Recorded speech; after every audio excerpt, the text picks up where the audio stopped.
আসসালামু আলাইকুম। BD star TV থেকে আমি আব্দুল মুকিত, সবাইকে স্বাগতম।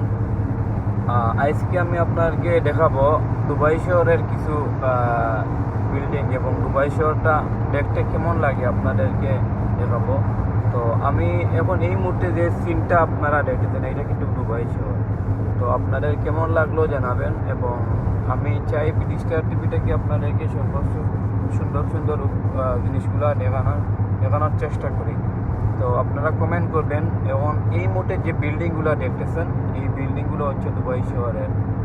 আর এই মুহূর্তে এটা দুবাইয়ের একটি রোড, যে সুন্দর যে একটা রোড। আপনারা যারা দুবাইতে রয়েছেন এই রাস্তাঘাটগুলো অনেক সুন্দরভাবে জানতে পেরেছেন, কিন্তু আমি দেখানোর চেষ্টা করতেছি যে বিভিন্ন দুবাইয়ের বিভিন্ন সিনগুলো যেগুলো আপনারা দেখতে অনেক দূর দূরান্ত থেকে চলে আসেন। এবং এই যে বিল্ডিং বা এই যে সামনে যে দৃশ্যটা দেখতেছেন এই দৃশ্য দেখার জন্য অনেকে কিন্তু এই দুবাই শহর ভিজিট করেন। তো আমার এই বিডি স্টার টিভিটাকে আমি চেষ্টা করি যে আপনাদেরকে কিছু একটা দেখানোর চেষ্টা করি। অবশ্যই সবাই আমাদের বিডি স্টার টিভির সাথে থাকবেন, এবং ইনশাআল্লাহ বিডি স্টার টিভি আপনাকে অনেক সুন্দর সুন্দর কোনো জিনিসগুলো উপহার দিয়ে দেখাবে। আর সবচেয়ে যে সৌন্দর্য যেগুলো দেখতেছেন এই যে দুবাই শহরের যে রাস্তাঘাট বা বিল্ডিং, এগুলো আমার অনেক ভালো লাগে। আপনারা কমেন্ট করবেন আপনাদের কেমনটা লাগে, এবং আমি চেষ্টা করি আপনাদেরকে দুবাই শহরের বিভিন্ন রাস্তাঘাট দেখানোর জন্য, কিন্তু অনেক সময় তো সময়ের অভাবের কারণে আপনাদেরকে দেখানো সম্ভব হয় না। এটাই আজকে চলে আসলাম আপনাদেরকে দুবাই শহরটা একটু ভালোভাবে দেখানোর জন্য।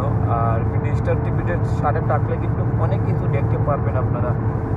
দুবাই শহরের রাস্তাঘাট যেগুলো আপনারা এখনও দেখছেন নাই, যারা দেশে রয়েছেন এখনও দেখছেন না, তারা অবশ্যই আমাদের বিডি স্টার টিভির সাথে থাকলে কিন্তু এই সৌন্দর্যগুলো আপনারা অবশ্যই দেখতে পারবেন। এবং আমাকে জানাবেন, অবশ্যই জানাবেন আপনাদের কেমন লাগলো আজকের এই যে দুবাইয়ের রাস্তাঘাটগুলো কেমন লাগলো। আর আমি চেষ্টা করি কিন্তু সব সময় আপনাদেরকে ভালো কোনো জিনিস দেখানোর জন্য। বিডি স্টার টিভির সাথে কিন্তু আপনাদেরকে সব সময় চাই আপনারা ভালো কিছু দেখুক আপনারা অবশ্যই। তো ভালো থাকবেন, সুস্থ থাকবেন। নেক্সট কোনো একটি ভিডিওর মাঝে দেখা হবে ইনশাআল্লাহ। বিডি স্টার টিভির সাথে থাকুন।